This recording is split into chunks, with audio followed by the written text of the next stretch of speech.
অনুরোধ করার পরেও রাস্তা বন্ধ করার কারণে জলকামান দিয়ে পানি দিচ্ছেন ব্যবসায়ীদের উপর।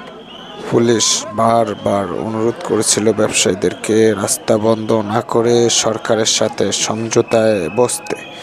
সেটা না শুনে রাস্তা বন্ধ করে যখন আন্দোলন করে, অবশেষে পুলিশ বোঝাতে ব্যর্থ হওয়ার কারণেই জল কামান দিয়ে এখন আন্দোলনকারীদের উপরে পানি দিবেন। প্রিয় দর্শক, অলরেডি দেখছেন যে পানি জল কামান দিয়ে আন্দোলনকারী ব্যবসায়ীদের উপরে দিচ্ছেন এবং আন্দোলন ছত্রভঙ্গ করার জন্য খুব হার্ড লেভেলে আছেন প্রশাসন। প্রিয় দর্শক, আন্দোলনটি ছত্রভঙ্গ করে দিচ্ছেন অলরেডি। আপনারা দেখছেন যে হাতে গোনা কয়েকজন আছেন, তাদেরকেও ছত্রভঙ্গ করার জন্য অলরেডি কঠোরভাবে পুলিশ লাঠি নিয়ে সেই আন্দোলন ছত্রভঙ্গ করে দিয়েছেন এবং পুরো রাস্তা এখন ক্লিয়ার। প্রিয় দর্শক, আপনারা দেখছেন, আমরা আপনাদেরকে দেখানোর চেষ্টা করেছি।